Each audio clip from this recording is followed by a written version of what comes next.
Good evening, everyone, and welcome to Social Flight Live. I'm Jeff Simon. We have a fantastic show for you this evening. Congressman Sam Graves is with us, and we have a slightly abbreviated show this evening because the Congressman's time is very limited as he has a lot of activity going on, which we will actually be talking about on air. So slightly shortened show. Before we get started, just a couple quick notes. First of all, things are moving so fast on SocialFlight.com and the free SocialFlight apps for Apple and Android devices. Be sure to check them out. We reach over 200,000 pilots. And if you just get the app, our Fly to Win challenge right now, you just need to check in, you get points, and we are giving away a Lightspeed Zulu 3 headset. So that is very, very cool. Be sure to check that out. Another thing just to tell you, we are in December here having our promotion where we are promoting to support Social Flight with this very cool Mustang globe that you can actually see here. It's a 3D Mustang in the globe, and all you need to do if you're interested in supporting Social Flight and getting one of these globes is send an email to info, I-N-F-O, just info at socialflight.com. They are $99.99, so just about $100, and that includes shipping, and it just helps you support us, keep everything going with Social Flight, and get a really, really cool gift for the holidays. Tonight's broadcast is brought to you by Massimo Mighty Sat. The Massimo Mighty Sat is a pulse oximeter that I'll tell you, I've flown with many different ones, but for the past years now, I have been flying with the Massimo Mighty Sat, and it's absolutely fantastic. This is an image of that. I would not imagine flying without it at this point. I used to think that you had to go to very high altitudes before it mattered what your oxygen levels were going to be, but I've now discovered using this device and the app that goes along with it that it's amazing how it affects you at night or other altitudes. So by monitoring it can make a big difference. Be sure to check that out as well. Now, Congressman Sam Graves represents Missouri's 6th District and is the ranking member of the Transportation and Infrastructure Committee in the United States House of Representatives. This critical committee has jurisdiction over all modes of transportation, including the nation's aviation system and the upcoming FAA reauthorization bill. Sam's a pilot and a lifelong general aviation enthusiast with over 4,500 hours of flight time. He holds an ATP, is type rated in the TBM Avenger and all models of the P-40 Warhawk, the P-51 Mustang, and the F4U Corsair. He is one of General Aviation's strongest advocates and one of the most important aviation-related roles in Washington. So I'm absolutely grateful that he exists and serves us and supports all of us. I'm going to bring him on the line now, and please help me welcome to Social Flight Live, Congressman Sam Graves. Thanks, Jeff. I appreciate that. That's quite an introduction. You are very well deserving of it. I'll tell you, I really am sincere when I say that I am grateful that we have someone like you that really gets it and understands the challenges of general aviation, serving on such an important committee in Congress. Thank you. I appreciate that. The hard part about representing aviation or doing any aviation legislation or anything like that in Congress is so many people, they just don't understand. The complexity of it. They don't understand the airspace. They don't understand certification issues. They don't understand pilot issues.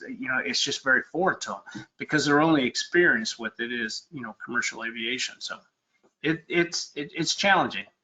I can imagine, and I think there are a couple sides of it. One side is that in the commercial space, as you said, everyone needs it to such a degree. They use it. It's so critical to everything that they do, and they don't understand the concepts of the pilot shortage and mechanic shortage and everything that we need in infrastructure to make it all work. And then on the other side of the spectrum, it seems general aviation is virtually invisible to the average person. A lot of people don't even know that it's in their hometown, that they've never even visited their local airport. And I love the quote that has been said before of the runway is the main street of many towns in some ways. It is, and you know, you've heard the old saying too. You build a mile of highway and you can go a mile, but you build a mile of runway and you can go anywhere in the world. So it's general aviation is, as you know, it's forgotten in many cases unless you really understand it or use it or participate. And that's one of the reasons why in the new FAA reauthorization, I'm gonna do the first time this has ever happened. We're gonna do a title specifically geared towards general aviation. So all of our GA components and proposals are going to be in that title itself.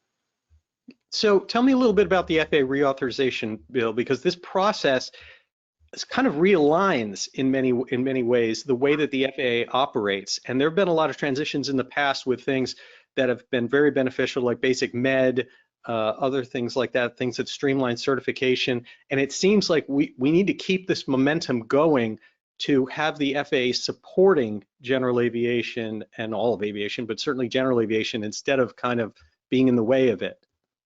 And that's absolutely correct. We do this process every 4 to 5 years, depending on what the reauthorization is.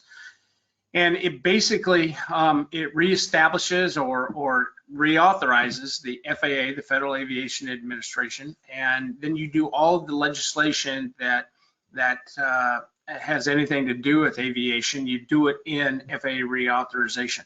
You know, everything from AIP funding to little things like what we just saw, which came out of the last FAA reauthorization, the change in registration from 3 years to 7 years. So those are the little things. Everything, even the big things, go in there, and it just reestablishes the process. It provides their funding and everything that goes with it. So it's a very big bill in terms of aviation, whether that's everything from commercial all the way down to you know, to the smallest, you know, whether that's, you know, ultralights or drones for that matter. What do you think, from your perspective, when you look at reauthorization and this opportunity to kind of realign the FAA for the next period of time? What are the top things that kind of come to your mind that you'd like to see get changed or help the FAA kind of move forward? Believe it or not, there's a lot of things out there. One, we have to make sure that the FAA is a little bit more timely when it comes to getting things done that is required of them in this legislation. They're still working on stuff that we required them to do in the last FAA reauthorization. So, you know, that's one area. We have a variety of other things. In fact, I've told stakeholders and my friends out there, you know, give me your list. You know, what are the things that you would like to see in you know, when it comes to aviation, or things we would like to change when it comes to aviation. We also need to make sure that the FAA understands aviation. We have some folks in the FAA that literally do not understand aviation. It's kind of like what you see in Congress. And so we want to make sure that they do understand this, that this is a you know, a very complex field, and you don't have to just be an enforcement agency. Right. You know, when they took advocacy out of the mission statement of the FAA, that's when we started sliding downhill. And, you know, it became very much an enforcement agency. Well, we need advocacy in there as well. So we've got a lot of things out there going on. We obviously have to, you know, figure out how we move those dollars that are funded through the Aviation Trust Fund. That's through the fuel taxes that we pay every time you buy Jet A or 100 low lead. You pay aviation fuel tax, and that all goes into that fund, and that's what help funds a lot of these projects that are out there. You know, that makes a lot of sense, and you bring up the concept of, you know, advocacy versus enforcement, and that's obviously been something that's on a lot of people's minds when it comes to the FAA, and I think there's some question with a lot of people about to what degree it's getting better, how that gets kind of turned around. There was a time when it was going to be the friendlier, gentler FAA. But it almost feels like with issues such as what happened with the 737 MAX and things that kind of made the FAA a lot more cautious about their own decisions, that it's very easy for an organization like that, an entity like that, to react to just being hesitant and not very motivated to take risks and to certify things or move things very forward, and focus more on on the enforcement side, which has a lot of technology behind it with ADS-B, et cetera. So how do we change that culture? Well, that's a great, you bring up a great point, because we do have a situation where it takes an extraordinary amount of time for somebody to make a decision in many cases over at the FAA, because they're afraid of, you know, the consequences. If they are the one that made that decision or signed off on this or that or whatever the case may be, they may be held accountable in a lawsuit. And in a litigious society that we have, you know, that can be a problem. And so in the FAA, they're very careful. That's the reason a lot of this stuff moves so slowly when it comes to moving forward. And we have, the sad thing is, we got the safest airspace in the world. The FAA is the gold standard of safety worldwide, and we need to maintain that. But at the same time, we need to have some latitude when it comes to ideas, thoughts, you know, just whatever the case may be. You know, there's just so many things out there that take too long, and we need to make sure that speeds up considerably. Yeah, it seems to be somewhat related to, you know, what the motivation is, or what whether essentially members of the FAA, people who work for the FAA, are actually, you know, rewarded and motivated for getting certain things done, or certifying certain things and pushing them through. We had Corky Fornoff on the prior week, where we've talked about, he was absolutely just raving about the good old days of when he worked with some amazing FAA people to establish guidelines and processes that made it possible for air shows to continue and for Hollywood to do some of the things that they do. And he was lauding these individuals for getting these things done. And I think it's kind of hard to find some of that these days, because as you mentioned the word gold, it's a little bit like the gold watch thing. If you don't do anything, you still get the gold watch at the end.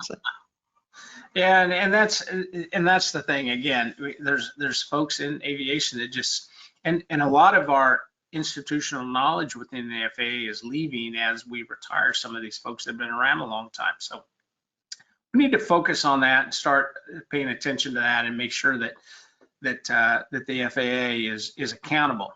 Mm-hmm. You know, and part of this enforcement's come about as a result of ADS-B as well. You know, ADS-B was never intended to be used as an enforcement tool, but it's starting to sift out in there, and we're hearing more and more, you know, these enforcement actions as a result of ADS-B tracks. So we just need to bring, you know, and this happens. This is a realignment. We kind of bring the FAA back in under. You know, we rein them back in a little bit, and that happens every 4 to 5 years. Well, you have your work cut out for you, but I definitely applaud you for working on that, and especially when it does come to the ADS-B thing. You know, we have a pretty wide reach here at SocialFlight. We hear a lot from pilots, and I will say that the concept of ADS-B for enforcement, when it was initially promised that wasn't going to be a focus, is a big concern, of course. So it comes up constantly. And we have had FAA folks on that have said that, you know, we have a system now that alerts us with every violation. So we know every violation. The question is, what do we do with that information? Yeah, and that's, you know, and a lot of it comes down to priorities and how priorities work. So just to give you an example, this is me.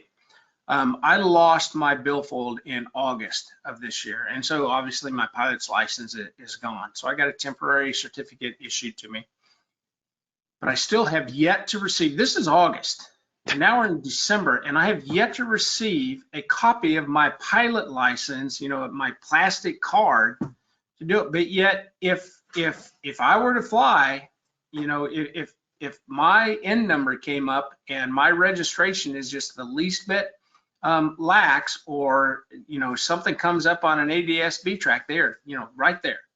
And, you know, they're quick to, you know, to find that. And they'll tell you, well, they don't have enough manpower. They have enough manpower to do the enforcement. They just don't seem to have enough manpower to take care of the customer. And that's very frustrating to me. And so it's it's it's first person with myself understanding this, and so I've had to have multiple temporary certificates assigned to me because I can't get my darn card, printed, that I can keep in my billfold. Wow. Well, ultimately, I am very much an optimist about it, and I hope that what we can do is we can learn from the successes of the advancements that we've had. I mean, basic med, we haven't seen planes fall out of the sky and pilots keel over all over the place. It's been a wonderful success, at least in most people's opinion. The changes to be able to have so many new devices and avionics come and so many different ways of getting products to market with less overhead, again, I think has increased safety. It hasn't decreased. So if we look at all these things, they all add up to, it seems, progress and loosening of certain restrictions hasn't come back to bite anybody. So it should encourage more of it. That's right, and you bring up basic med. That's a perfect example of something that we want to expand in FAA reauthorization. I want to expand it from 6,000 pounds up to 12,000 pounds. That's the threshold for having to get a type rating, obviously. And do a few things with that. We've shown that basic med can work. It can work very well, and the fact that we have limiting factors. And I was there when we negotiated that, and I know the argument and the advocacy and everything that went into setting in fact, I set most of those parameters because they were looking for benchmarks. They were looking for points to do this, and so I set a lot of those just simply because I understood the process and the lingo and the aircraft that were out there. And so I'm looking to expand that for basic med for a lot of pilots out there, and we've proven this works. It's very. Do you see an opportunity also to push above the 18,000 foot limit with that to make it possible for folks with smaller aircraft that have turbochargers, things like that? It doesn't seem like there's high risk there. There's not, there shouldn't be. That may be a threshold and again, it goes back to, you got to make sure that the people that are negotiating this understand what you're trying to do. And when you go above 18,000 feet, of course, into Class A airspace, all it takes is somebody to plant that seed about, this danger or that danger or whatever the case may be. And so we got to, the first process in this whole thing is for me to start educating the folks on both the Senate side and the House side, why we need to do this, why this will be fine, this, that, and the other thing. And so it's education, and 18,000 feet for some reason seems to be a barrier that some folks have a little bit of heartburn with. Yeah, and it's such a strange barrier when you think about it, because you don't want to be flying at 17,000 feet without oxygen either. And then at the same time, there's plenty of basic med IFR pilots flying in the system fine. And I can't imagine anything different between the basic med exam and going for a class 3 medical that somehow checks the difference between how you're going to tolerate oxygen. That's right. It makes no sense. And to be quite honest with you, it can be safer because if you can get just above that weather in many cases, it makes all the difference in the world. It makes for a safer flight. And as you pointed out, obviously you have to have oxygen above what's that? I think 14 or 14.5. You got to have oxygen anyway. So. Yeah, so it's interesting, but I'm like, again, I just go back to I'm grateful that we have someone that understands it advocating on our behalf. Let's switch subjects for a minute, because when we talk about your committee and what you work on, infrastructure obviously is the big part of that and how that matters for aviation. I recently was down at NBAA. It reminded me, with all the urban air mobility, of the kind of the big days of the light jets when it was all about the VLJs. And if you go there and you drink the Kool-Aid and see what all these companies say is going to happen, some of these are big Fortune 100 or Fortune 50 companies, then you would be led to believe that it's all going to look like Blade Runner, and we're going to have urban Uber landing on tops of buildings all over the place. We know as pilots, there are many other parts of the problem if all of a sudden everyone can land on top of buildings everywhere. What do you see happening in infrastructure to shake this out, to make any of this possible? Well, to get very technical, we're obviously going to have to do some altitude separation. We're going to have to figure that out. We're going to have to figure out, the eyes in the sky, and air mobility. A lot of the proposals out there right now do have pilots in them, but eventually they're going to go. A lot of that stuff wants to go pilotless. So we got to figure out the eyes in the sky component of it. But the biggest thing is we need to be thinking outside the box. The problem with Congress is we're a very reactionary body. We react to problems, or we react to things rather than being proactive and trying to figure out what the next the next technology or the next step, whatever that may be. And that's very tough to do in Congress, particularly if there is a problem or something happens. Then it becomes extraordinarily reactionary and data goes right out the door. Then it becomes emotionally driven, and that's the 737 MAX is a perfect example of that. The data was thrown completely out the door, and it became nothing more than an emotional argument. And the fact that we crippled an entire line of aircraft in the United States based on 2 accidents in 2 third world countries with very questionable pilot requirements is just wrong. But that's what happens when you have a reactionary body and emotion takes over. So we need to be thinking outside the box and looking ahead, and because aviation is changing, and as you pointed out, it's changing rapidly. This thing's coming faster than we realize, and obviously we're going to share airspace with a lot of these aircraft, and so we're going to be looking at altitude separation. We're going to be looking at obviously situational awareness and how we're going to be able to accomplish that. Just a lot of things that have to do with it, and hopefully we'll see much of that in this reauthorization. Interesting. That makes a lot of sense. I mean, to some degree, when I look at it, you can almost take the technology out and say, forget about the electric, forget about even unmanned, forget about all these things. What if all of a sudden a technology we've had for a very long time, like helicopters, just stopped being cost prohibitive and became incredibly inexpensive? What if all of a sudden you could get a $25,000 helicopter everywhere? That you'd have the same problem, where if everyone has access, all of a sudden, where are they all going to go? How are we going to fit them and support them all? No matter what, though, you know what? Even with all that technology, it still comes back to one thing, and it doesn't matter if the person flying the aircraft is on the ground or in the aircraft itself. If there's a problem, you still have to fly the airplane or the aircraft, the helicopter, the airplane, and and that's something that we can't lose sight of. You have to have a competent pilot, in case there is an emergency. And again, that may be somebody on the ground, or it may be, somebody in the air. And because if the technology fails, then there's got to be a backup, and the pilot's a backup. How, as with some of the work that you are doing in Washington, obviously you mentioned pilots, so we clearly are still facing pilot shortage, mechanic shortage, all this. What do you think can be done legislatively in the future to try to help that? Legislatively, that's a real tough that's a tough nut to crack.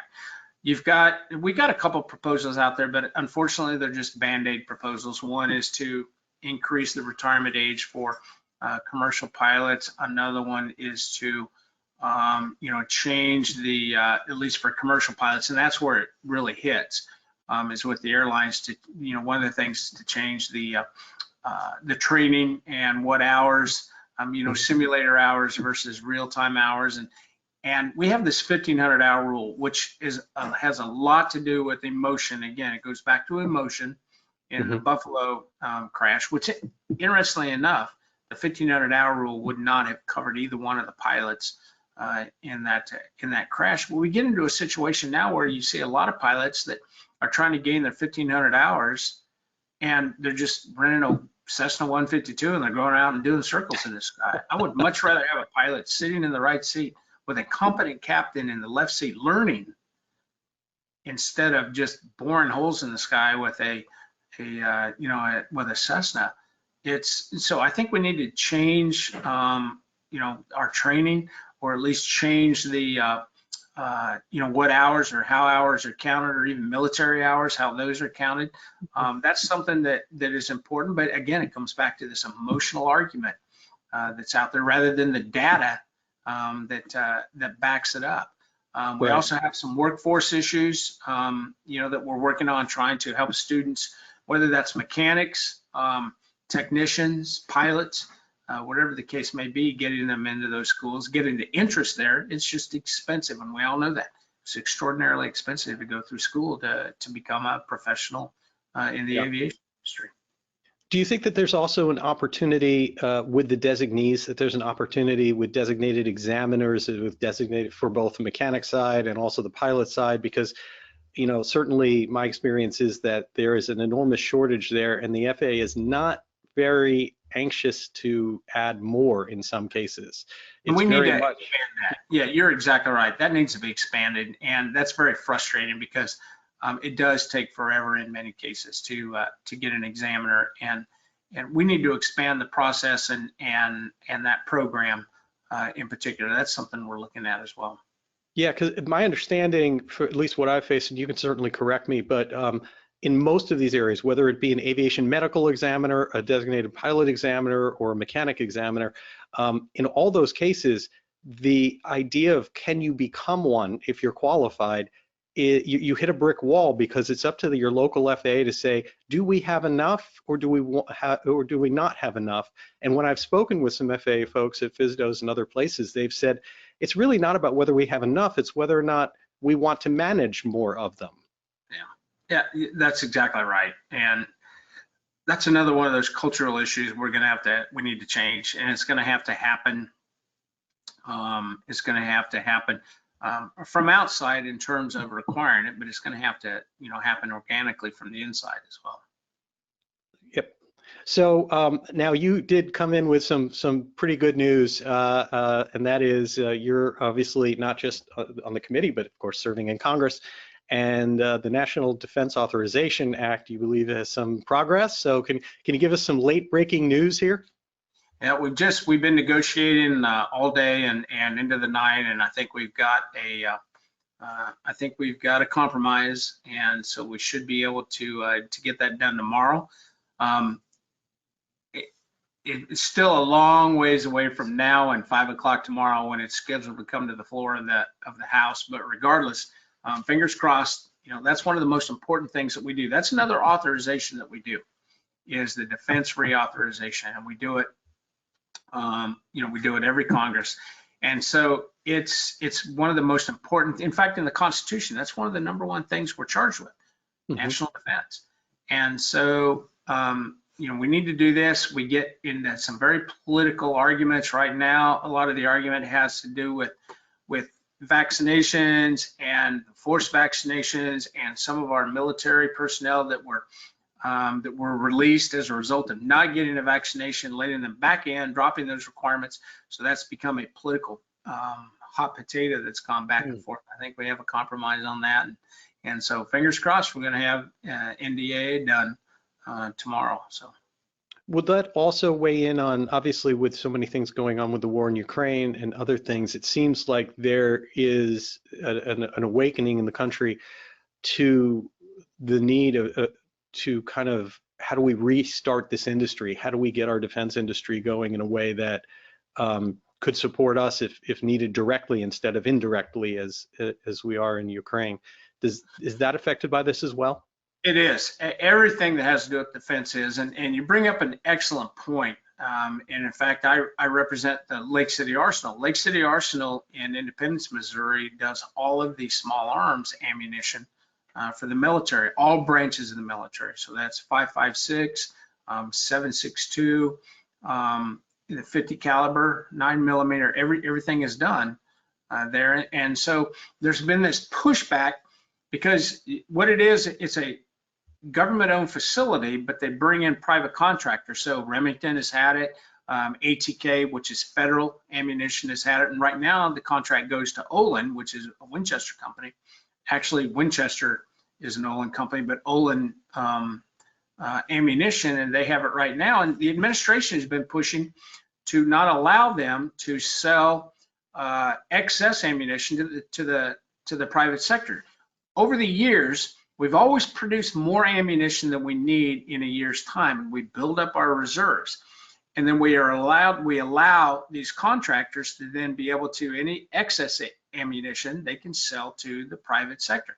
What that means is if we ever go to war and all of a sudden we need to ramp up quickly, we can pull that ammunition back, and we still have the workforce in place to continue to produce it. We don't have, you can't, ammunition is an extraordinarily specialized field, and you can't just go out and hire temps to come in and start making ammunition. So as long as they're overproducing, if we get into a military situation, we have the ammunition that we need. Well, the administration wanted to back that off, and it would have meant 400 employees being laid off. And again, that's not something, ammunition is not something you can just turn on and turn off. Right. You have to have the capacity there to be able to deal with these things. And that's something that we've been dealing with in NDAA, and it's a political argument. It goes back and forth. And so I think we've got that solved, but it's one thing after the other. There's 1,000 of those little Lake City issues out there that happened in the defense reauthorization. That makes sense. And it seems like if there's a lesson, I would hope, to be learned from the pandemic and supply chain issues, Ukraine, and what we've seen in this whole area is that the capacity, the ability, looking forward and seeing that we need the ability for capacity, whether it be on shipping and transportation or manufacturing or defense capabilities. You can't just all of a sudden make it when you're in a crisis. I mean, even from Russia's side, they're seeing that you run out. That's right. That's absolutely correct. We've always had a mechanism for that. We just don't need to tear that mechanism down. Mm-hmm. And what is the biggest difference now compared to the ability that we've had, like during World War II, et cetera, to ramp up things? Because I think that's what's stuck in people's heads is you can always just change things. You can always just ramp stuff up, whether again that's shipping or manufacturing or transportation. What do you think's changed that makes it more important that we plan ahead this time? Because it takes forever to get a concept to fruition. So a great example, aviation example. The P-51 Mustang went from napkin drawing to first prototype in 6 months. And one of the greatest fighters that's ever been developed. It had the range, it had the agility, it had the ability, and it helped win the war. If you try to do that today, it's just impossible. Just the procurement process. Then you got to go through these studies. You've got to go through everything that goes along with it. That's outside of the engineering. That's already been done by whatever company is proposing. It's the government procurement process that takes forever to change. If you've got something already in the works, that's one thing. But if you're trying something new, it just takes forever. And that's the biggest problem that we have today is just adjusting and adapting to whatever circumstances are out there. It makes a lot of sense. Well, again, I'm grateful that you're working on this. You definitely have your work cut out for you. And I know you're up against a hard stop. I could certainly do my best to drag it out, but I'm going to be respectful of the fact that you're up against a hard stop there. So I just want to say thank you so much for what you're doing, and of course for coming on the show this evening and giving us some insight into the process, and especially as to what you're doing to get the Defense Reauthorization Act reestablished. Absolutely. Thank you. Thank you. Thanks for letting me be on. Absolutely. I'll talk to you later. Thank you. Okay. All right. Take care. And to all of you, thank you so much for joining us this evening. Even though this was an abbreviated show, I think that it was really, really interesting to be able to hear from Congressman Sam Graves on some of these very, very important issues. It really is incredibly helpful. And so with that, again, I've gotten some notes. I can see things coming in here. I want to remind everyone that, again, if you are interested, we talked about the P-51 Mustang, which is very timely, and so if you're interested in the P-51 Mustang, all you need to do here is send an email, info@socialflight.com. We'll send you all the information for that. Thanks again to our sponsor for this week's show of Massimo Mighty Sat. And again, be sure to check them out. You can just look at it at massimo.com. They are a medical quality device. It is like nothing that you could ever buy just on eBay or anything like that. This is it. I fly with it. I recommend it highly. It's absolutely fantastic. Until next time, I'm Jeff Simon for Social Flight. Blue skies.